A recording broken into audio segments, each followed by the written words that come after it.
सुन्नत का जुनून, इन्ना लिल्लाहि व इन्ना इलैहि राजिऊन। 4 मिसरे और सुनिए।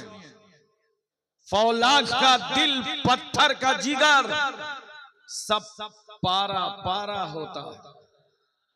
जब पीछे वाले भी बोलो, फौलाद का दिल, पत्थर का जिगर, सब पारा पारा होता है। जब नाम अली का लेते हैं, मैदान हमारा होता है।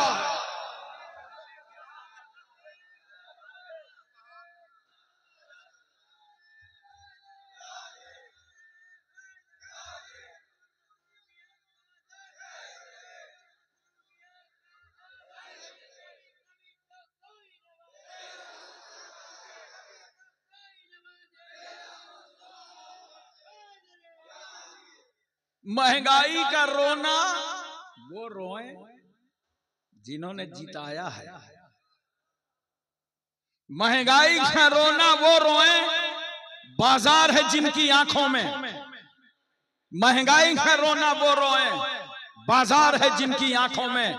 अपना तो हुसैन आजम के टुकड़ों पे गुजारा होता है। अपना तो हुसैन आजम के टुकड़ों पे गुजारा होता है। 4 मिसरे और इस्लाम तुझको गोद में पाला हुसैन ने। जोर से बोलो, या हुसैन। इस्लाम तुझको गोद में पाला हुसैन ने। ठोकर लगी तो सबको संभाला हुसैन ने। ठोकर लगी तो सबको संभाला हुसैन ने। इस्लाम की रगों में जो चुभता था बार बार, इस्लाम की रगों में जो चुभता था बार बार, काटा था वो यजीद, निकाला हुसैन ने। कहां था वो यजीद?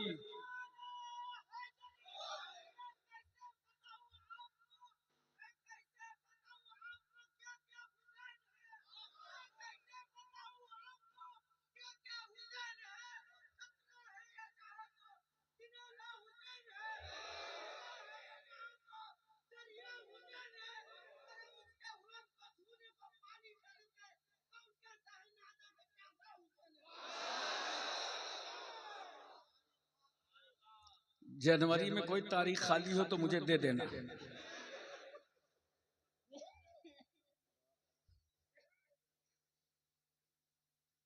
हजरात, नाम बड़ा अच्छा यहाँ, जिसने भी रखा हो, अली नगर। अली नगर। अगर आपका कोई हासिद भी हो ना अली नगर वालों का, और तोड़ मड़ोड़ के पेश करना चाहे तो अली को तोड़ नहीं सकता। क्योंकि हर मौजू लफ्ज के साथ, मानादार लफ्ज के साथ कोई ना कोई मोहमल मिला रहता है उसकी खटिया खड़ी करने के लिए। जैसे माइक का माना है वाइक, पैसा वैसा, पैसा का माना है वैसा का। शामियाना वामियाना, शामियाना है वामियाना कहाँ है? पानी वानी, पानी है वानी कहाँ है? बोलो। फूल वूल, फूल तो है वूल कहाँ है? तो हर मौजू के साथ मोहम्मद लगा रहता है। मगर अली का नाम इतना प्यारा है, अगर इसके साथ मोहम्मद मिलाने की कोशिश ना की, कोशिश तुमने की, तो खुदा तेरे मोहम्मद को मौजू बना देगा। अगर बहुत तप जाओ, अंदर से कहने लगो अली वली की बातें ना करो, अली से हटाओगे तो वली बन जाएगा, और वली को मिलाओगे तो अली बन जाएगा। तो बहुत ज्यादा कोई कमजोर करेगा अली नगर वालों को तो वली नगर बना देगा। बोलो। लेकिन एक बात के साथ और प्यार के साथ समझने की कोशिश कीजिए। हमारे साथ जब मुश्किलें आती हैं, बलाएं आती हैं, तो हम मुश्किलें से कहते हैं साइड हो जाओ। अहले बैत की मोहब्बत हमने मदरसे में नहीं पढ़ी, हम अपनी जिम्मेदारी ले रहे हैं। अहले बैत का प्यार मदरसों में नहीं पढ़ा, अहले बैत से प्यार करना माँ की गोद में पढ़ा है। बाप की आगोश रहमत में पढ़ा है। थोड़ा सा भी, जरा सा भी धचका लगे तो हमारी माँ कहती थी या फातिमा, बीवी फातिमा। वालिद कहते थे या अली। करीब करीब सबका यही हाल है। और शायद मदरसों पर निर्भर होता अहले बैत की मोहब्बत को पढ़ाना तो इतनी ज्यादा मोहब्बत ना आ पाती, लेकिन चूंकि घर वालों ने पढ़ाया, अहले बैत की मोहब्बत, करबला वालों की मोहब्बत, सैयदा खातून जन्नत की मोहब्बत, इमाम हसन की मोहब्बत, इमाम हुसैन की मोहब्बत। नोट करो दोस्तों और बुजुर्गों, जब जब मुश्किलें आती हैं तो हम कहते हैं मुश्किलों साइड हो जाओ, वरना तुमको मुश्किल कुशा के हवाले कर देंगे। और जिस अली ने दर्रे खैबर को नहीं छोड़ा वो तुम्हें क्या छोड़ेंगे। गिरतों को जो उठा ले वो अली, डूबतों को जो तैरा दे वो अली, गम की हिचकियां लेने वालों को जो जिंदगी दे दे वो नाम है अली। मोहतरम हज़रात, नजफ अशरफ से करीब में कूफा है, 7 किलोमीटर। और अल्हम्दुलिल्लाह कूफे की जामे मस्जिद में मुझे मगरिब की नमाज पढ़ाने की सादत हासिल है। और वहीं पे हजरत इमाम मुस्लिम का मज़ार अक़दस है। लेकिन कौम को होशियार करना और उसका अकीदा महफूज करना ये उलमा की जिम्मेदारी है। जिस दौर में जैसे फितने उठे उन्हें दबाना ये उलमा की जिम्मेदारी है। हमारे मशाइख बहुत काम करते हैं, इनकी सरपरस्ती में हर उठने वाले तूफान को दबा देना चाहिए। वहां मुख्तार सकफी की कब्र है। मेरा गाइड यहाँ कहने लगा हाजिरी दे लिया, चलिए मुख्तार सकफी के यहाँ। तो मैंने कहा ठहरो, 45 आदमी मेरे साथ थे, इनमें कोई ना जाएगा। कहीं नहीं, चलिए, इन्होंने तो कातिलाने हुसैन का बदला लिया था। बड़े बड़े जो सरगना थे करबला के, उनकी गर्दनें कटवा दी थी। मैंने कहा वो सब कुछ सही है, लेकिन मुख्तार सकफी ने आखिरी में दावे नबूवत कर दिया था। तो हजरत अब्दुल्ला बिन जुबैर ने चढ़ाई की थी और धज्जियां बिगाड़ करके रख दी थी। जरा तवज्जो कीजिए और जहन में इस बात को उतारने की कोशिश कीजिए। तो जो राफजी हैं वो उस कब्र पर भी तुम्हें ले जाना चाहते हैं, मगर सुन्नियों कभी कूफा और नजफ अशरफ जाना तो याद रखना ऐसी कब्रों पर जाना कि मेरा हुसैन जब करबला में था तब भी उनसे राजी था, आज अपनी मजार में है तो उनसे राजी। वहां से 74 किलोमीटर करबला मोहल्ला। कितना? 74 किलोमीटर। जरा गौर कीजिएगा, अपने जहन पे इस बात को उतारने की कोशिश कीजिएगा। वहां भी इन लोगों ने एक हरकत की है। बंगाल के लोग मुझे काफी मिले थे हजरत बगदाद शरीफ में। आप और आपके आबा अजदाद ने जो उनके दिलों में सुन्नियत पिलाई है, वो उसका असर था कि ये बगदाद में भी नजर आ रहे थे। तो इसलिए मैं जिक्र कर रहा हूं, वरना ये यूट्यूब अपना पुराना साथी है, आप सब तक पहुंचा देगा, मेरा पैगाम दूर तक पहुंच जाएगा। वहां करबला मोहल्ला में एक नहर थी। मेरा गाइड ले गया, कहा ये दरिया फुरात है। मैंने कहा दरिया फुरात है? बोला हाँ। मैंने कहा दरिया फुरात तो करबला से बाहर है? कहा नहीं, वहां से ये नहर खोद के लाई गई है, ये पानी यहाँ तक लाया गया है। वहां लोगों को दूर पड़ता था, यहाँ से जो चाहता है और तबर्रुकन पानी लेकर के जाता है। आप लोग भी ले लीजिए तबर्रुक के लिए, इस पानी को अपनी अपनी बोतलों में ले लीजिए। मैंने उस गाइड से कहा था, मैंने कहा तुम खामोश रहो, मैं बोलूंगा। इस पानी को तबर्रुक बनाने की कोशिश करते हो, जिस पानी को फातिमा के बेटे ने अपने लबों से न लगाया, जिसे हुसैन ने अपने लबों से न लगाया हो। नोट करो, करबला में पानी के लिए लबे हुसैन नहीं तरसे थे, पानी लबे हुसैन को तरसा था। पानी के मुकद्दर में न था कि फातिमा के बेटे के होठों का बोसा ले लेता, वरना हजरत अब्बास तो मशकीजा लेकर के गए थे। जब हजरत ज़ैनब ने कहा था, हजरत सकीना ने कहा था कि चचा क्या 2 बूंद पानी मिल जाएगा? 6 महीने का भैया अली असगर खेमे में तड़प रहा है। कहा बेटी कोशिश करता हूं। चले हजरत अब्बास और दरिया फरात पे पहुंचे। दिल ही दिल में सोच रहे हैं अगर खेमे में पानी पहुंचा दिया तो आज सकीना बहुत दुआएं देंगी, आज मुझे बड़ी दुआएं मिलेंगी।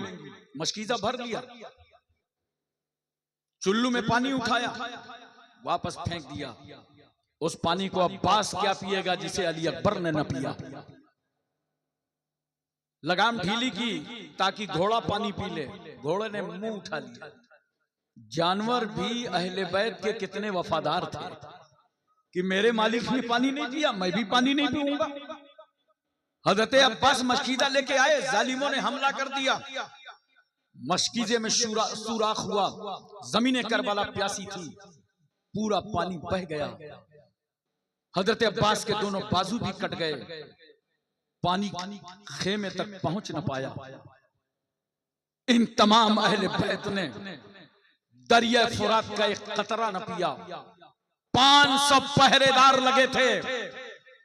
मैं कहना चाहता हूं और मोहब्बत में बताना चाहता हूं, मेरा हुसैन तो करबला में कह रहा था, यजीदियों न खाना चाहिए, न पानी चाहिए, न दाना चाहिए, मुझे तो नाना का जमाना चाहिए।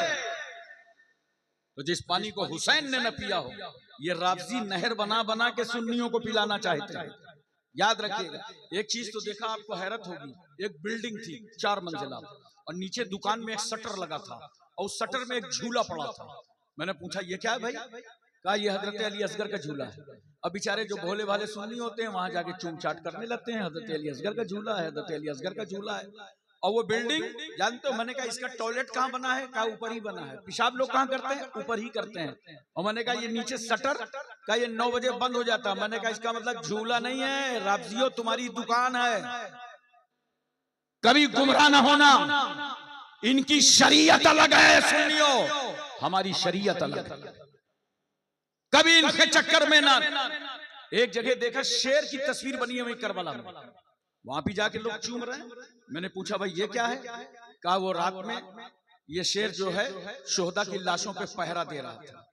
शेर की तस्वीर बनी, लोग जाके चूमते। ये सब जहालत है, ये सब मत करो और इनके धंधे पानी से तुम होशियार रहो और समझ लो कि जिस हुसैन ने करबला की जमीन पर 72 नुफूसे कुदसिया की गर्दनों को कटा करके बता दिया हो कि हम अपने खून के हर कतरे से इस्लाम का दरख्त सींचते चले जाएंगे, आज वही दरख्त है जिसकी सिंचाई ये आले रसूल कर रहे हैं, उनके खानदान के लोग कर रहे हैं, मौला अली की औलादे कर रहे हैं। इमाम अली मकाम के मैं रोजे पे पहुंचा, अल्लाह अकबर, और मुझे फिक्र थी कि गंजे शहीदा देखूं। इतने शोहदा की सारी कब्रें ज्यादातर कहाँ पे हैं? तो इमाम अली मकाम रज़ी अल्लाह ताला अन्हु के पैतियाने तमाम शोहदा किराम की कब्रें हैं, उसे गंजे शहीदा कहते हैं। जाकर इमाम अली मकाम के रोजे पर खड़ा होकर मुझे ये याद आ रहा था और आंखों में आंसू बह रहे थे। मैं कह रहा था आका हुसैन कितना बड़ा आपका एहसान है कि आपने यजीद के हाथ पर हाथ नहीं दिया। आप चाहते तो दे देते, आप चाहते तो अपने आप को बचा लेते, मगर जब गवर्नमेंट हाउस में मदीने में आपको तलब किया गया था और आपसे कहा था गवर्नर ने कि अपना हाथ यजीद के हाथ पर दे दीजिए, तो आपने फरमाया था नहीं, जो जान मांगो तो जान दे दें, जो माल मांगो तो माल दे दें, मगर ये हमसे कभी ना होगा कि नबी का जाहो जलाल दे। गवर्नर ने कहा हालात बुरे हो जाएंगे, का कुछ भी हो जाए मैं सर कटा सकता हूं मगर ये हाथ नहीं देख सकता, क्योंकि ये जो हाथ देख रहे हो सिर्फ हुसैन का हाथ नहीं है, इसमें नबूवत का हाथ है, रिसालत का हाथ है, सदाकत का हाथ है, खिलाफत का हाथ है, शुजाअत का हाथ है। ये जो हाथ देख रहे हो ये अली अकबर के वालिद का नहीं है, अली असगर के वालिद का नहीं है, जैनब के भाई का नहीं है, शहरबानों के शौहर का नहीं है, सकीना के वालिद का नहीं है। अरे सुनो, ये हाथ 1,24,000 कमो बेश अंबिया मुरसलीन की विरासत का हाथ है। इमाम अली मकाम ने सर कटा दिया, हाथ नहीं दिया। तवज्जो चाहता हूं, अगर इमाम अली मकाम ने हाथ दे दिया होता गुंडे के हाथ में शराबी के हाथ में, यजीद के हाथ में, तो जानते हो इस्लाम का मजाक उड़ जाता है। और आज हिंदुस्तान के जितने क्रिमिनल हैं, जितने गुंडे बदमाश हैं ना, सब पीर बन जाते, ये सब पीर बन जाते और एक एक गांव में कहला देते। आज नहा धो के तैयार रहना, भाईजान आ रहे हैं, चुपचाप मुरीद हो जाना कट्टे की नोक पर। ये सारे गुंडे और शराबी और मवाली पीर बन जाते अगर फातिमा के बेटे ने यजीद के हाथ पर हाथ दिया होता। नोट करो, अपनी जान देके शरीयत बचा लिया हुसैन ने, दीन बचा लिया हुसैन ने, इस्लाम बचा लिया हुसैन ने। इसलिए दोस्तों, हर एक के हाथ में हाथ न दिया कर,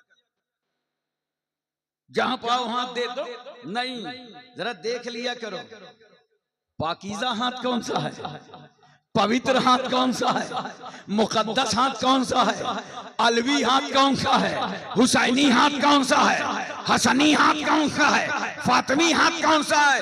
क्यों 22,000 का लश्कर करबला पहुंच के हुसैन का हाथ ना पा सका। 500 फौजी दरिया फुरात पे उतर करके हुसैन का हाथ ना पा सके। सैयदानियों के खेमे में आग लगा के हुसैन का हाथ ना पा सके। जिस्मों पे घोड़ों को दौड़ा करके हड्डियां चकनाचूर कर दी गई, मगर ये हुसैन का हाथ ना पा सके। जुल्म उठा करके हाथ ना पा सके। सैयदानियों के रुखसारों पर तमाचे मारे गए, मगर यजीदियों को हुसैन का हाथ नहीं मिला। मगर करम देखो गौसे आजम का, इनायत देखो ख्वाजा अजमेरी की, तवज्जो देखो आकाए नक्शबंद की, करम नवाजी देखो मौलाए सोहरवर्द की।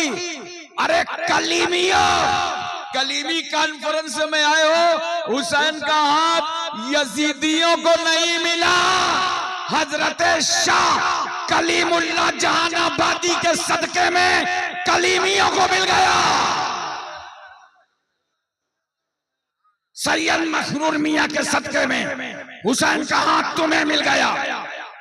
दूल्हा मियां के सदके में हुसैन का हाथ तुम्हें मिल गया।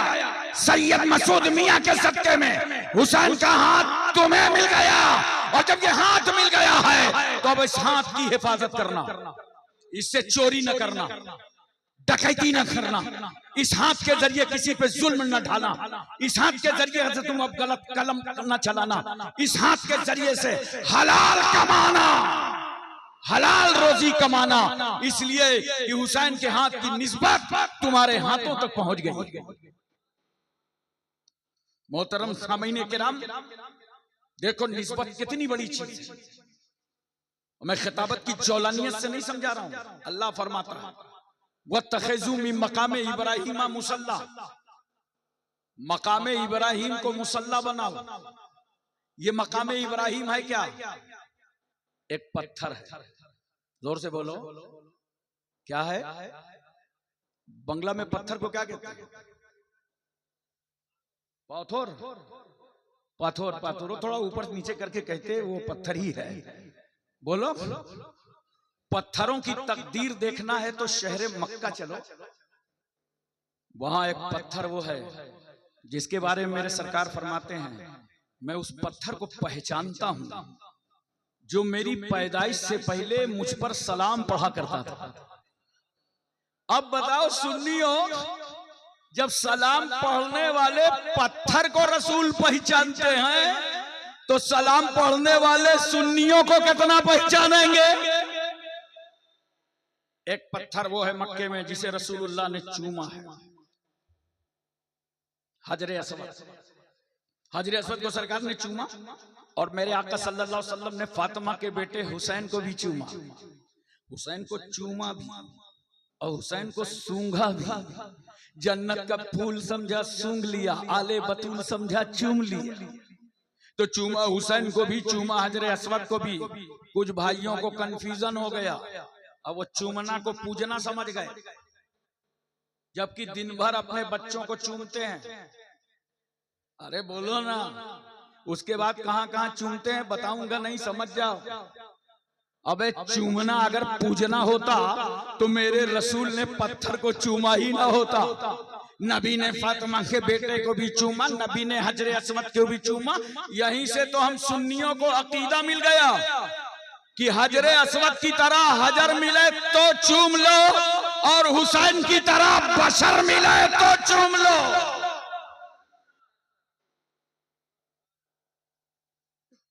तो अल्लाह फरमाता है मकाम इब्राहिम को मुसल्ला बनाओ।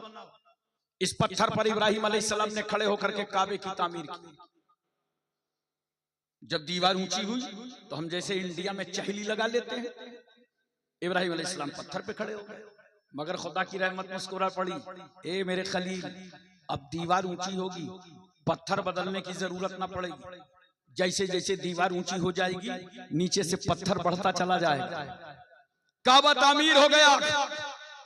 इब्राहिम अलैहिस्सलाम दुआ करते हैं, रब्बना तकब्बल मिन्ना इन्नका अंतस समीउल अलीम। आय अल्लाह, हम बाप बेटों की जानिब से इस तामीर को कबूल फरमा ले। बोलो मोहब्बत से सुभान अल्लाह।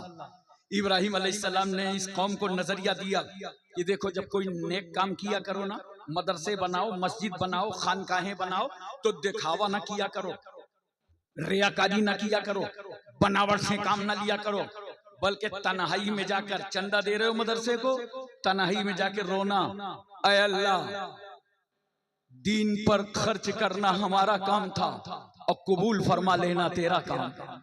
मौला हमारी इस खिदमत को कबूल कर लेना। हजरात, ये वही पत्थर है जिसके बारे में कुरान कहता है पत्थर को मुसल्ला बनाओ, इस पत्थर पे नमाज पढ़ो।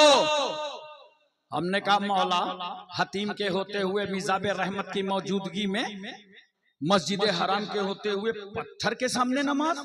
हाँ मेरे बंदो, तवाफ से फारिग हो गए हो, वाजिबुत तवाफ इस पत्थर के सामने अदा करो, पत्थर के सामने नमाज पढ़ो। इसलिए ये पत्थर ही नहीं है, इस पत्थर से मेरे नबी का पैर छू गया है, मेरे नबी का पैर टच हो गया है। यहाँ नमाज पढ़ो ताकि खुदा की इबादत भी होती रहे और एक नबी की यादगार भी बाकी रहे। कहाँ है वो लोग जो यादगारों को मिटाना चाहते हैं? अब मुझे बताओ, एक पत्थर से अल्लाह वाले का पैर छू जाए तो उस पत्थर की इतनी ताजीम, तो सरापत जिस कब्र में कोई अल्लाह वाला लेटा हो, उस कब्र की ताजीम का आलम क्या होगा? एक साहबा है मेरे पास, कहा हजरत उर्स नहीं होना चाहिए। मैंने कहा क्यों? कहा औरतें जाती। तो मैंने कहा शादी नहीं होना चाहिए। बोला क्यों? मैंने कहा औरतें जाती। और अगर तेरा ये फार्मूला इंडिया में लागू किया गया तब तो भारत के सियासी लोगों को अलग से एक जमात बनाना पड़ेगा, ऑल इंडिया रड़ुआ समाज। अबे शादी भी होगी, उर्स भी होगा, मगर दोनों शरीयत के मुताबिक होंगे। बोलो मोहब्बत से सुभान अल्लाह। आज अल्हम्दुलिल्लाह मजारों ही से इस्लाम फैल रहा है। बोलो यार, आस्थानों से इस्लाम फैल रहा है। मैंने अपनी जिंदगी में सबसे पहले शख्स को जब कलमा पढ़ा करके मुसलमान किया 92 से पहले, तो मैंने उससे पूछा तुम मुसलमान होने जा रहे हो, एक बात बताओ, इस्लाम में पसंद क्या आया, अच्छा क्या लगा? बोला गुरुजी मैंने तो इस्लाम पढ़ा ही नहीं, तो बताऊं क्या? मैंने कहा कुछ तो अच्छा लगा। कहा एक बात बहुत अच्छी लगी, ये जाजमऊ शरीफ में हजरत मखदूम शाह आला रहमतुल्लाह अलैह का मज़ार पाक है। तो मैंने देखा यहाँ बगैर भेदभाव के हिंदू, मुस्लिम, सिख, ईसाई, जाट, ब्राह्मण सभी आते हैं और सभी फैज पाते हैं, कोई रुकावट नहीं है। तो एक दिन मैंने भी स्नान किया और सर पे रुमाल रखा और दर्शन के लिए पहुंच गया। और जब मैं मजार के अंदर दाखिल हुआ तो मेरी आत्मा को शांति मालूम हुई। मैंने वहीं से फैसला कर लिया कि जब कानपुर की मजार में लेटे हुए एक वली की अजमतों का ये हाल है तो मदीने के मोहम्मद की रहमतों का क्या आलम होगा। मोहतरम सामीन किराम, उर्स भी होगा, शादी भी होगी, मगर दोनों शरीयत के मुताबिक होंगे। जरा मेरी तरफ गौर से देखना, तवज्जो है, देख रहे हो, ये देख रहे हो? बोलो, नहीं देखोगे तो समझ नहीं पाओगे। समझ गए ना? इसका कितना ख्याल रहता है, कटने न पावे। लड़के जवान हो गए, कटवाने न पावे। और यहां से निकलता क्या है बताना मत, वरना माहौल खराब हो जाएगा। बोलो क्या निकलता है? कोई मुश्क अंबर तो नहीं निकलता, गंदगी निकलती है। उसके लिए अपना अपना इंतजाम है, निकले पहुंच लो। यही तो करते हो ना, जो जितना बड़ा मौसम जगह उतना बड़ा रूमाल। निकले पहुंच लो कि नाक ही काट डालोगे? अरे बोलो ना, नाक नहीं काटोगे ना? निकले पहुंच लो। इसी तरह याद रखना, उर्स में और शादी में जो शरीयत के खिलाफ रस्में हैं, उन रस्मों को मिटाया जाएगा। उर्स कल भी हो रहा था, आज भी हो रहा है और कयामत तक होता रहेगा। मोहतरम सामीन किराम, एक बात और सुन लीजिए बड़े गौर से। पढ़े लिखे बैठे हैं लोग, हमारे उलमा मौजूद हैं। हम अहले सुन्नत वल जमात के जितने एतराजात हैं वो बदअकीदा मौलवियों पे, नोट रखें, वो बदअकीदा मौलवियों पे हैं, इनकी इबारतों पे हैं। और इनके जितने एतराजात हैं वो हमारी जाहिल कौम पे। बोलो, डांस करो तुम, नाचो तुम, बाजा तुम बजाओ, पटाखे तुम छोड़ाओ, आवारागर्दी तुम करो, नमाजें तुम छोड़ो। ये एतराजात दूसरे लोग हमारी कौम के जाहिलों पे करते हैं, लेकिन अल्हम्दुलिल्लाह हमारे उलमा पर, हमारे मुसन्निफीन पर एतराज नहीं कर सकते। क्यों? हमारा मसलक अहले सुन्नत वल जमात मसलके हक का है। हम ही देखो, मेरे सरकार सल्लल्लाहु अलैहि वसल्लम ने कितनी प्यारी बात फरमाया था, मेरी उम्मत में 73 फिरके होंगे। कितने? बोलो, 73।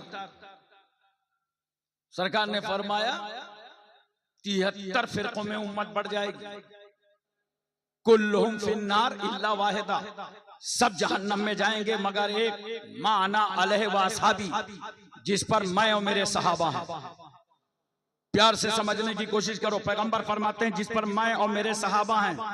मा अना अलैहि से मुराद अहले सुन्नत है। अरे बोलो यार, जोर से बोलो। मा अना अलैहि से मुराद अहले सुन्नत है, वह असहाबी से मुराद वल जमात है। इसका मतलब यह है अहले सुन्नत वल जमात ये नाम मेरे रसूल का दिया हुआ है, ये नाम मेरे पैगंबर का दिया हुआ है। अच्छा एक बात समझो, उलमा की खास तवज्जो चाहता हूँ, हुजूर साहिब सज्जादा की भी तवज्जो इस पे चाहूंगा कि सरकार ने फरमाया मां आए जिस पर मैं हूँ। या रसूल अल्लाह, आपका तरीका, आपकी सुन्नत तो समझ में आ रही है। आप फरमा रहे हैं वो असहाबी और मेरे असहाब हैं। या रसूल अल्लाह, आपके असहाब तो आप ही की सुन्नत पे हैं, आपके असहाब तो आप ही के तौर तरीके पे हैं, तो अलग से असहाबी क्यों कहा गया? नोट करो। वह अनाज माना अलैहि में तो अहले सुन्नत आ ही गया था। अब सहाबा भी नबी ही के रास्ते पर हैं। वह असहाबी क्यों कहा मेरे रसूल ने? असहाबी इसलिए कहा कि अहले सुन्नत मेरे तरीके पर सहाबा हैं, यानी अहले सुन्नत सिद्दीक अकबर में भी हैं, फारूक आजम है, उस्मान गनी हैं, मौला अली हैं, सहाबा हैं। मगर नबी फरमाते हैं मेरे सहाबा के तरीके पर। सहाबा के तरीका क्या था? सहाबा का तरीका था मोहब्बत रसूल, इश्क रसूल, वफादारी रसूल, जानिसारी रसूल। मेरे सहाबा की तरह जानिसार बना, उनके तरीके पर चलो, उनकी वफादारी हासिल करो। आज एक बात और सुन लीजिए, ये भी बड़ा अहम मसला है, मैं अर्ज कर दूं आपके सामने कि बहुत इस वक्त हिंदुस्तान में चला हुआ है, इसमें भी राफजियों ने बहुत ज्यादा जहर घोल रखा है। और मैं बराबर अपनी तकरीरों में कह रहा हूं कि सोशल मीडिया के जरिए से इस्लाम मत पढ़ो, इन उलमाए किराम के जरिए पढ़ो, कुरान से पढ़ो, हदीस से पढ़ो, फिक़ह की किताबों से पढ़ो, तारीख से पढ़ो, अदब से पढ़ो, वरना लोग गुमराह करने के लिए तुम्हें बैठे हैं। जगह जगह अब लोग कहने लगे हैं कि मैं मौलाई हूं। मैं जरा से आपकी तवज्जो चाहता हूं, अबे हर सुन्नी मौलाई है, कोई इनकार कर सकता है मौलाई होने से? कर सकते हो?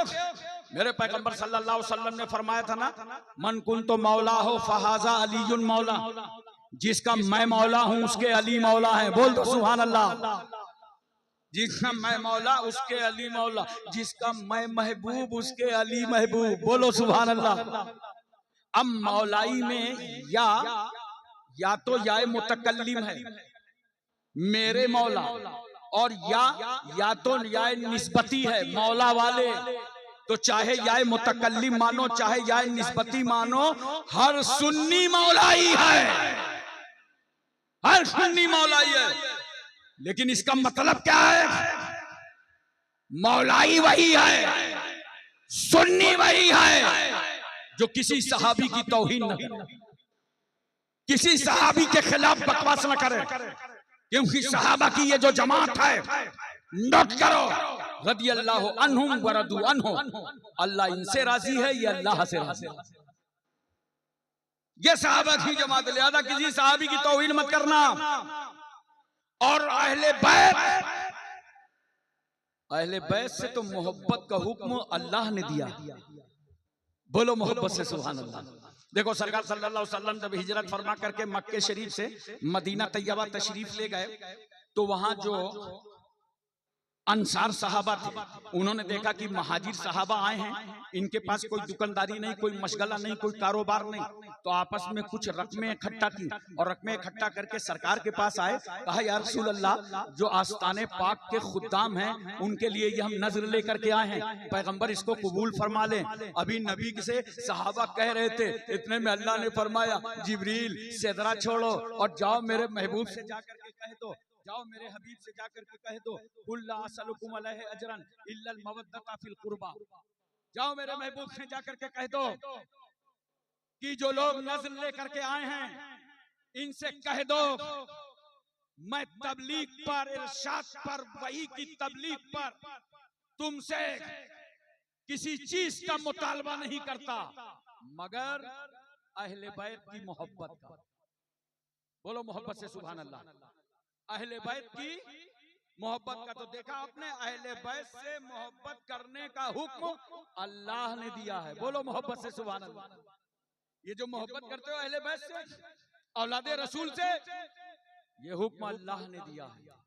तो सहाबा से दिल लगा लगा के मोहब्बत करो और अहले बैत की मोहब्बत में अपना सीना, मोहब्बत अहले बैत का मदीना बना डालो। सहाबा की भी ताजीम, अहले बैत की भी ताजीम, वही मौलाई है, वही सुन्नी है। और अगर तुमने अहले बैत में किसी की तौहीन की तो याद रखना, न मौलाई हो न सुन्नी हो। और अगर किसी सहाबी की तौहीन की तब भी न मौलाई हो न सुन्नी हो, तो फिर हो क्या? तब तो 72 फिरकों में से एक फिरका हो।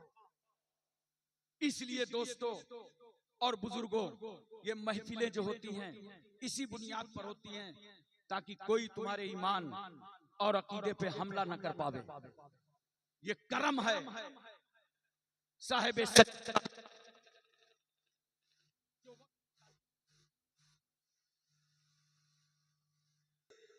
अपने बेटे सैयद मसूद मियां का दामन तुम्हें पकड़ा गए। ये कुर्बानियां मामूली होती हैं? पूरी उम्र दीन की राह में और जाने से पहले मुरीदों की फिक्र कर लिया। अब इन्हें संभालेगा कौन? अब इनकी देखभाल कौन करेगा? और इन बुजुर्गों के दामन से वाबिस्ता रहोगे तो इंशाअल्लाह तुम्हें कोई गुमराह न कर पाएगा। अब एक बात मुझे बताओ, पानी पीते हो ना?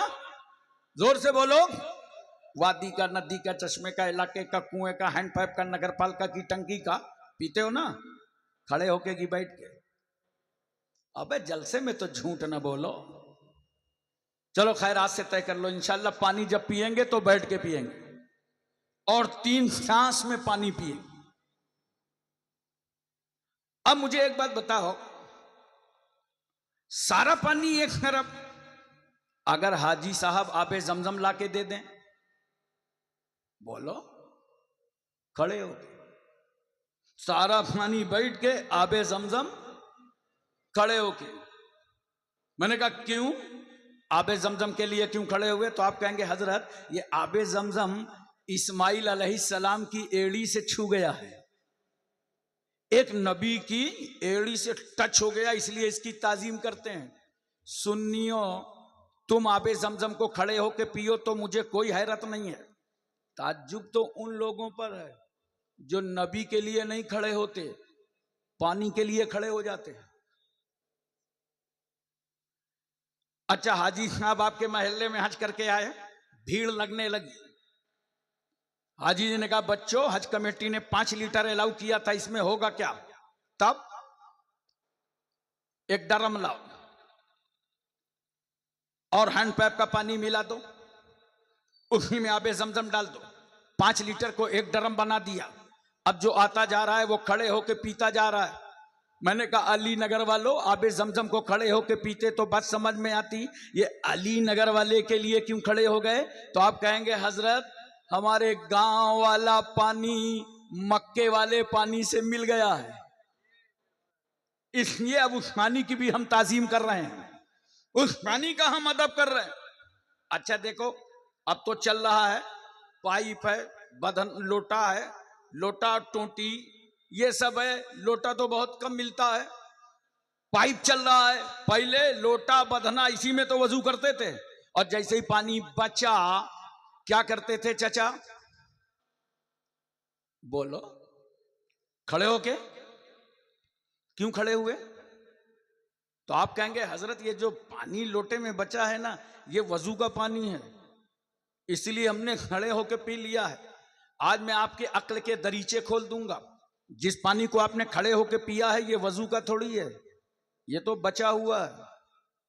वजू वाला तो बह गया, जिससे वजू किया ना, हाथ धोया कंट्रोल से बाहर, चेहरा धोया कब्जे से बाहर, पैर धोया गिरफ्त से बाहर, तो जिससे वजू किया वो तो बह गया, और जिसने वजू किया ही नहीं वही तो बचा है। ये बचे हुए के लिए आप क्यों खड़े हुए? तो आप कहेंगे ये बचा हुआ पानी वजू वाले पानी से छू गया है, इसलिए इस पानी की भी ताजीम कर रहे हैं। नोट करो, हम इसीलिए ताजीम करते हैं सैयदना गौसे आजम की, ख्वाजा अजमेरी की, आकाए नक्शबंद की, मौलाए सोहरवर्द का अदब इसलिए करते हैं। हजरत महबूबे इलाही की ताजीम, कलीमुल्लाह शाह जहानाबादी की ताजीम, दूल्हा मियां की ताजीम, मसरूर मियां की ताजीम, मसूद मियां की ताजीम हम इसलिए करते हैं, इन बुजुर्गों का सीना इसके मुस्तफा का मदीना बन गया है।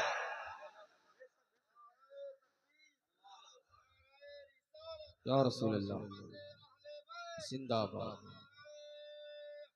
या अली।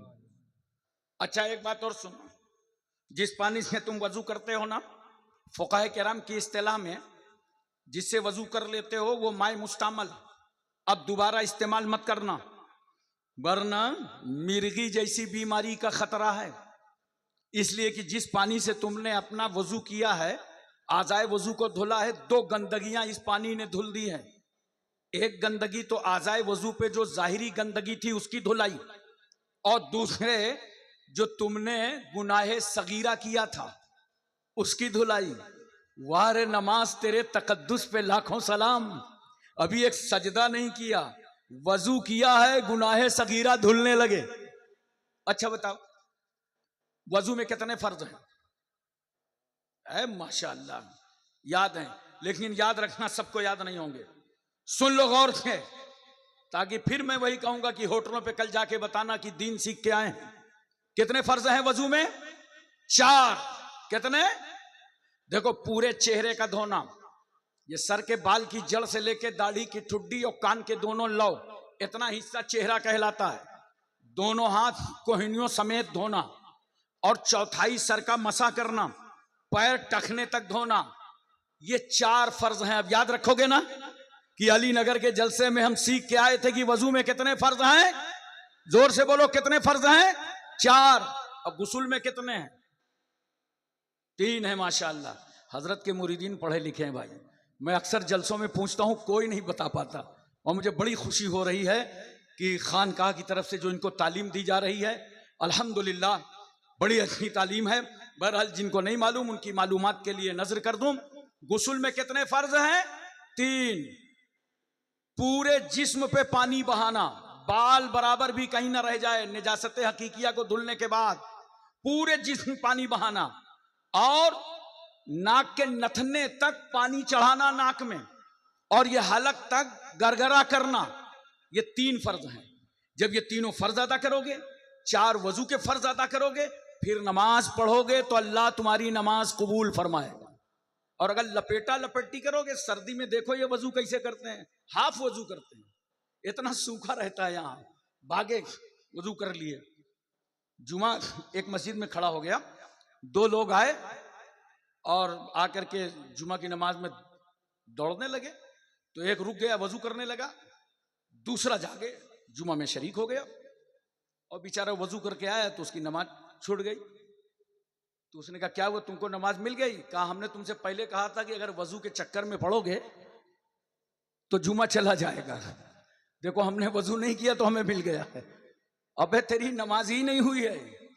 तो याद रखो, इन तमाम चीजों का ख्याल रखो, और इन जलसों का मकसद यही होता है कि मुकम्मल दीन सीख करके जाओ। तो अब जिस पानी को आपने इस्तेमाल कर लिया, दोबारा इस्तेमाल ना करना, वरना मुफस्सिरीन किराम लिखते हैं अगर दोबारा माए मुस्तामल को इस्तेमाल करोगे तो मिर्गी जैसी बीमारी का खतरा है। अरे ये तुम्हारे वजू का पानी है, अगर दोबारा इस्तेमाल करो तो बीमारी पैदा हो जाए। लेकिन अगर वजू कर रहे हो मुस्तफा जाने रहमत, अगर वजू कर रहा हो अल्लाह का पैगंबर, अगर वजू कर रहा हो अल्लाह का हबीब, तो सहाबा दौड़ पड़ते हैं और हथेली पे हथेली, हथेली पे हथेली, हथेली पे हथेली, नबी के वजू का पानी जमीन पर गिरने नहीं देते। ऐसा हदीस शरीफ का मफहूम है, लगता था आपस में झगड़ा हो जाएगा, नबी का पानी जमीन पर गिरने नहीं दे रहे। और जिस सहाबी को पानी नहीं मिलता था वो दूसरे सहाबी से कहते थे लाओ लाओ अपना खाली हाथ मेरे हाथ में रख दो। ये है निस्बत मुस्तफा, खाली हाथ। तो साहबी ने कहा होगा पानी नहीं है, तो दूसरे साहबी ने कहा जाहिर सी बात है पानी अब नहीं है, पहले था, आपकी हथेली से नबी के वजू का पानी छू गया है, खाली हाथ हाथ में रख दो। अल्लाह अकबर कबीरा, ये नबी के वजू का पानी है। सहाबा जिसे तबर्रुक बनाने के लिए दौड़ रहे हैं, और आज बात बात पर देखो लोग कहते क्या है, ये लिखा कहां है? जिसको देखो गुमराही का दरवाजा खोले, ये लिखा कहां, ये लिखा कहां है? अच्छा जानते हो किससे पूछते हैं? जाहिलों से। ये लिखा कहां है? चाय की दुकान पे पहुंच गए, अबे कलुआ ये सलाम लिखा कहां है? वो भी सोचने लगा यार ये दुकानदारी में दीनदारी क्यों करने लगा। पान की दुकान पे पहुंच गए, अबे बफाती ये फातिहा लिखा कहां है? अब वो अच्छा खासा चूना और कत्था, चूना और खैर बराबर लगा रहा था, मूड खराब हो गया, चू नहीं चूना, चू नहीं चूना, चू नहीं चूना, ये लिखा कहां है?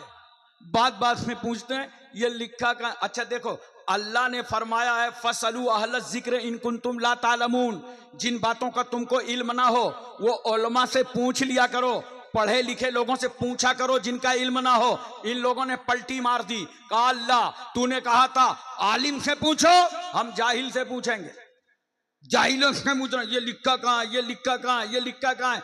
अरे मैंने कहा बहुत पूछने की हिम्मत है तो चल सहाबा से पूछ कि जब आका सल्लल्लाहु अलैहि वसल्लम वजू कर रहे थे तो नबी के वजू का पानी आप जमीन पर गिरने नहीं दे रहे थे, ये लिखा कहां है? ये लिखा कहां है कि जब नबी वजू करें तो नबी के वजू का पानी जमीन पर गिरने न देना? बता लिखा कहां है?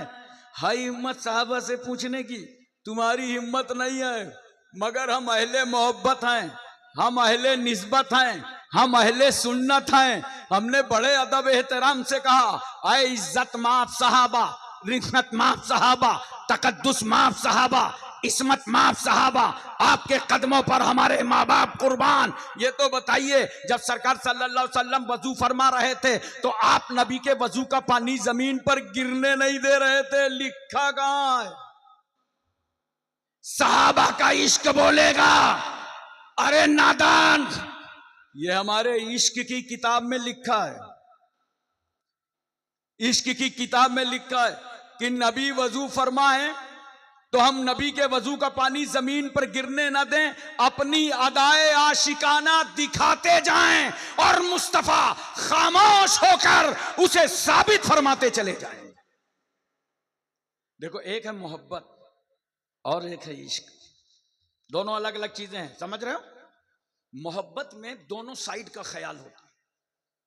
जैसे तकरीर सुनने आए हो तो पहले खूब देखा कि पीर साहब से मुलाकात होगी, हुजूर मिलेंगे, दुआ लेंगे, हजरत ही का ख्याल किया मोहब्बत का, फिर अपना भी ख्याल किया, बुखार तो नहीं है, जुकाम तो नहीं है, सर्दी तो नहीं लग रही, ठीक ठाक है, सवारी का साधन अच्छा है, देखो अपना ख्याल। अगर अपना भी ख्याल हो और सामने वाले का ख्याल हो, इसका नाम मोहब्बत है। लेकिन सहाबा सिर्फ नबी से मोहब्बत नहीं करते थे, बल्कि रसूलुल्लाह से इश्क करते थे, अपना ख्याल नहीं, ख्याले मुस्तफा में गुम रहते थे। यह है सहाबा का इश्क। यही वजह है कि जब इस्लाम का पहला खुतबा मस्जिद हराम में दिया गया, हजरत अबू बकर ने खुतबा पढ़ा, अहले मक्का टूट पड़े, इतना जुल्म ढाया, पत्थर फेंके, हजरत अबू बकर बेहोश हो गए, कशी तारी हो गई, हंगामा कर दिया मक्के वालों ने। ये पहला खुतबा था। इतने में बनु तमीम कबीले को मालूम हुआ, इसी कबीले से ताल्लुक हजरत सैयदना सिद्दीक अकबर रज़ियल्लाहु ताला अन्हु का था। पूरा कबीला टूट पड़ा, उनके रौब और डर से लोग भाग गए और इन लोगों ने ऐलान कर दिया कि अगर हजरत अबू बकर को कुछ हो गया तो उतबा जिसने पत्थर मारने में ज्यादा हिस्सा लिया, हम इसका मक्के में कत्ल कर देंगे। मगर ये मजहबी हमदर्दी में नहीं बोल रहे थे, ये खानदानी दबाव था। उसके बाद जब देखा कि आंख खुल गई हजरत अबू बकर की उसी हरम के अंदर, तो ये चले गए, वापस पलट गए, उनकी मां आ गई और मां ने देखा मेरा बेटा लेटा है, जख्म पर जख्म, खून बह रहा है, गशी तारी है, खून निकल रहा है। मगर हजरत अबू बकर ने आंख खोलते ही क्या कहा था, आयना मुहम्मदुर रसूलुल्लाह, मोहम्मद सल्लल्लाहु अलैहि वसल्लम कहां हैं, मोहम्मद सल्लल्लाहु अलैहि वसल्लम कैसे हैं। उन्होंने अपना जख्म नहीं देखा, अपनी चोट नहीं देखा, अपना दर्द नहीं देखा, क्योंकि आशिक थे, अपना ख्याल नहीं किया, मुस्तफा का ख्याल किया। उनकी मां कहती है, बेटे तुम्हारे नबी के बारे में मुझे कुछ मालूमात नहीं है। हजरत अबू बकर ने कहा जाओ, हजरत उमर की बहन ईमान ले आई है उम्मे जमील, उनसे जाकर के पूछो। उम्मे जमील के पास गई उनकी मां और कहा मेरा बेटा तड़प रहा है, रसूल कहाँ हैं, कैसे हैं। उम्मे जमील कहती हैं कि मैंने ये सोचा कि अगर मैं बता दूंगी तो ये बात मक्के में फैल गई तो दोबारा हमला हो सकता है। वो फरमाती हैं कि अगर आप इजाजत दे दो तो मैं आपके बेटे से मुलाकात कर लूं। कहा हाँ चलो मुलाकात कर लो। हजरत अबू बकर जी के पास उम्मे जमील आई तो पूछ रहे हैं रसूलुल्लाह कहाँ हैं, रसूलुल्लाह कैसे हैं। उम्मे जमील इशारा करती हैं कि आपकी माँ खड़ी हैं, कहीं ये बात फैल न जाए। मगर अबू बकर पर इश्क ऐसा गालिब था, वो कह रहे थे माँ की परवाह न करो, मुस्तफा का पता दे दो। नबी कहाँ? कहा वो हजरत ज़ैद इब्ने अरकम के घर में, दारे अरकम में महफूज हैं। अबू बकर उठे, माँ ने कहा बेटे कुछ पानी पी लो, कुछ खा लो। कहा माँ खुदा की कसम उस वक्त तक जुबान पर एक लुकमा ना रखूंगा जब तक अपने नबी का चेहरा ना देख लूंगा। यह है इश्क सहाबा। चले नबी करीम सल्लल्लाहु अलैहि वसल्लम ने देखा अबू बकर आ गए, अल्लाह के रसूल सल्लल्लाहु अलैहि वसल्लम अपनी जगह से खड़े हो गए, हजरत अबू बकर को सीने से लगा लिया। हजरत अबू बकर ज़ारो कतार रो रहे थे, मुस्तफ़ा की आंखों में भी आंसू निकल रहे थे। इस सच्चे आशिक सादिक का नाम सैयदना सिद्दीक अकबर। इसलिए दोस्तों इश्क पैदा करो अपने नबी से, मोहब्बत के साथ साथ इश्क पैदा करो। मैं अर्ज ये कर रहा था कि पैगंबर वजू करते हैं तो सहाबा उस पानी को तबर्रुक बना लेते हैं, और हम और तुम अगर वजू करें दोबारा इस्तेमाल करो तो वो बीमारी का सबब बन जाए। यहीं से फैसला कर लो कि जब उम्मती के वजू का पानी नबी के वजू के पानी के बराबर नहीं है तो कोई उम्मती कैसे नबी के बराबर हो सकता। हजरात एक बात और है, मोहब्बत के साथ सुनिए, तवज्जो के साथ अपना जहन हाजिर रखिए और मैं आपको समझाना चाहता हूं। मेरे रसूल सल्लल्लाहु अलैहि वसल्लम की शान तो ये थी कि जिस रास्ते से निकलते थे सहाबा को पता पूछने की जरूरत नहीं पड़ती थी। कहते थे चले चलो, रास्ते की खुशबू बता रही है, अल्लाह का रसूल यहीं से गुजरा है, अल्लाह का पैगंबर यहीं से गुजरा है। हजरात, दुल्हन को अगर नबी के जिस्म का पसीना मिल जाए तो इतना वो फख्र करती थी कि अब तो नस्लें महक जाएंगी, अब तो औलादें महक जाएंगी। ये है शान मुस्तफा। हजरात, एक बात मैं आपसे और पूछना चाहता हूं, इस मजमे में कितने लोग हैं जिन्होंने हज किया है? हां, कुछ लोग माशाअल्लाह हाजी साहब बैठे हुए हैं। अब तो समझाने के लिए इतना ही काफी है। मैदान अरफात में आप जाके ठहरे, वहां हुक्म क्या है? जोहर पढ़ो, असर पढ़ो, और असर पढ़ के खेमे से बाहर निकल जाओ और मुतवज्जे हो जाओ इस पहाड़ की तरफ जहां आदम की तौबा कबूल हुई थी। ये जबले रहमत है, दुआ करो अल्लाह से और उस वक्त तक मैदान अरफात में रहना जब तक सूरज न डूब जाए। यहां से निकलने की इजाजत नहीं है, यहीं रुको। सूरज डूब गया, अब दूसरा हुक्म आ गया, मगरिब मत पढ़ना। सूरज डूब गया, मगरिब मत पढ़ना।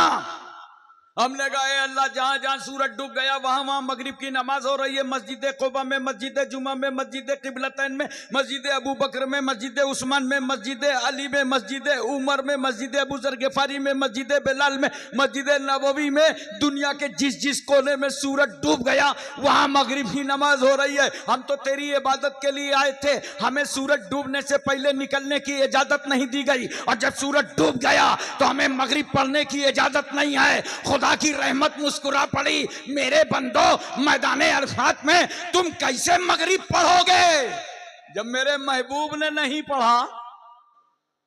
मेरे हबीब ने तो मुजदलिफा में पढ़ा था। निकल जाओ, मुजदलिफा में पढ़ना। हमने कहा परवरदिगार आलम, ये 10 किलोमीटर का सफर जाते जाते मगरिब कज़ा हो जाएगी, ये तो इशा का टाइम लग जाएगा।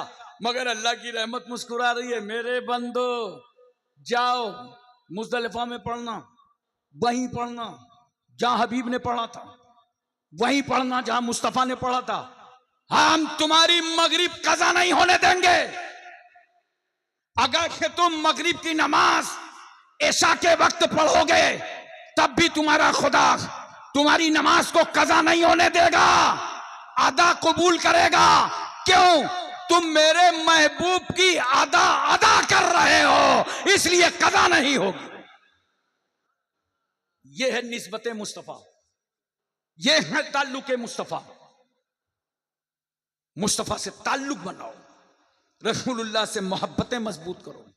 और ये लोग जो अंचल पंचल जो चाहते हैं, बकने लगते हैं। एक साहब मुझे मिले, कहा सरकार सल्लल्लाहु अलैहि वसल्लम के चाहने से कुछ होता थोड़ी है। क्या यार, मुंह में जबान है तुम्हारे, नबी के चाहने से कुछ नहीं होता। कितने हाफिज स्टेज पर बैठे होंगे। इस साल मदरसा कलीमी बोर्ड ने कितने हाफिज फारिग किए थे? मौलाना खलीलुर रहमान साहब, कितने बच्चे हाफिज? 80 बच्चे तकरीबन हाफिज थे। उन बच्चों से पूछ लो और दूसरा पारा पढ़वा के उनसे सुन लो। तुम कहते हो नबी के चाहने से कुछ होता नहीं। अबे नबी के चाहने से तो किबला बदल गया, रसूल के चाहने से तो किबला बदल गया। मेरा रसूल मस्जिद किबलतैन में, 2 किबलों वाली मस्जिद, मदीना तैयबा जाइए, एक किबले का रुख मस्जिद अक्सा की तरफ है और एक का रुख काबे की तरफ है, जो बदस्तूर नमाज हो रही है। इसी मस्जिद में मेरा पैगंबर जलवागर है और रसूल की मर्जी यह है कि मेरा किबला काबा बना दिया जाए। 17 महीने गुजर गए मेरे पैगंबर को मस्जिद अक्सा की तरफ रुक करके नमाज पढ़ते हुए, और नबी चाहते हैं कि मेरा किबला काबा बना दिया जाए। अल्लाह कुरान में क्या फरमाता है? महबूब, बार बार आसमान की तरफ आपका सर उठना हम देख रहे हैं। देखा महबूब से मोहब्बत। नबी अगर सर उठा दें तो कुरान बयान करने लगे। अरे बोलो मोहब्बत से सुभान अल्लाह। नबी का सर उठे तो कुरान बयान कर रहा है। महबूब आपका बार बार आसमान की तरफ सर उठना हम देख रहे हैं। ए हबीब, वो आदम थे जिनका किबला मैंने अपनी मर्जी से बनाया। शीश का, इदरीस का, यहया का, जकरिया का, दानियाल का, अय्यूब का, याकूब का, यूनुस का, यूसुफ का, यूशा का, इब्राहिम का, इस्माइल का किबला मैंने अपनी मर्जी से बनाया है। मगर मेरे महबूब, तुम नबी भी हो और तुम हबीब भी हो, तुम महबूब भी हो, तुम्हारा किबला तुम्हारी मर्जी से बनेगा। फवल्ले वजह का शत्रल मस्जिदिल हराम, अपना चेहरा कर लो मस्जिद हराम की तरफ। हालत नमाज में सरकार ने अपना रुख मस्जिद हराम की तरफ कर लिया, काबे की तरफ कर लिया। और जिन जिन सहाबा को तहवील किबला का एहसास हुआ उन्होंने भी अपना रुख काबे की तरफ कर लिया। मैं पूछना चाहता हूं मोहब्बत के साथ, सब जिनको महसूस हो गया कि तहवील किबला हो गया, सबका रुख काबे की तरफ। मैंने सहाबा से पूछा, अभी तो मस्जिद अक्सा की तरफ थे, अब काबे की तरफ। सहाबा कहते हैं हम किसी तरफ नहीं हैं, हम उसी की तरफ हैं जिसकी तरफ रसूल हैं। जब तक रसूल मस्जिद अक्सा की तरफ थे हम सब मस्जिद अक्सा की तरफ, और जब नबी काबे की तरफ आए तो हम सब काबे की तरफ। पूरी दुनिया काबे की तरफ। हम और तुम नमाज पढ़े तो रुख काबे की तरफ। कोई हो अर्दली, फलसफी, सियासतदान, साइंसदान, हकीम, तबीब, खतीब, शहीर, राजा, महाराजा, प्रजा, रियाया, master, doctor, inspector, barrister, collector, MP, MLC, नेता, बेटा, छोटा मोटा, नाटा कोटा, रुख कोई हो, अलीनगर में रहता हो, इमाम नगर में रहता हो, बहादुरपुर में हो, दरियागंज में हो, कलियाचक में हो, पंडवा में हो, बंगाल, बिहार, यूपी, एमपी, तमिलनाडु, कर्नाटक, हिमाचल, हरियाणा, पंजाब, कश्मीर, उत्तराखंड, छत्तीसगढ़, सौराष्ट्र, गुजरात, महाराष्ट्र, रुख बोलो काबे की तरफ। एशिया, मलेशिया, इंडोनेशिया, सऊदिया, Libya, Cambodia, Korea, Mongolia, Maldives, Bhutan, Singapore, Burma, Barauni, Vietnam, हस्पानिया, Romania, Bulgaria, Czechoslovakia, Tanzania, England, Highland, Thailand, New Zealand, Nagaland, Gorkhaland, रुख सारी दुनिया नमाज पढ़े तो रुख काबे की तरफ। मैंने काबा से पूछा, काबा सब तो तेरी तरफ, ये बता तू किसकी तरफ? काबे ने कहा हम तो रहमतुल लिल आलमीन की तरफ, हम मुस्तफा जाने रहमत की तरफ। मैंने कहा काबा सब तेरी तरफ, तू रसूल की तरफ। कहा मेरी तरफ था ही कौन? सब तो मस्जिद अक्सा की तरफ लगे थे। मेरी तरफ लाने वाला यही रसूल है, मेरी तरफ लाने वाला यही पैगंबर है। अगर रसूल मेरी तरफ है तो मैं रसूल की तरफ। इसलिए तो आला हजरत फाजिल बरेलवी फरमाते हैं, हाजियों आओ शहनशाह का रोजा देखो, हाजियों आओ शहनशाह का रोजा देखो। काबा तो देख चुके, काबे का काबा देखो। काबा को देख चुके, काबे का काबा देखो। चलते चलते एक मेरा पैगाम सुन लीजिए, आखिरी बात सुन लीजिए और बड़े प्यार से सुन लीजिए। हर आदमी को चाहिए कि अपनी अपनी इस्लाह कर डालो। पूरी जमात की इस्लाह के चक्कर में बहुत देर लगे। सबसे पहले अपना अपना घर सही करो, खुद अपनी अपनी इस्लाह करो, पूरा समाज अपने आप सही हो जाएगा।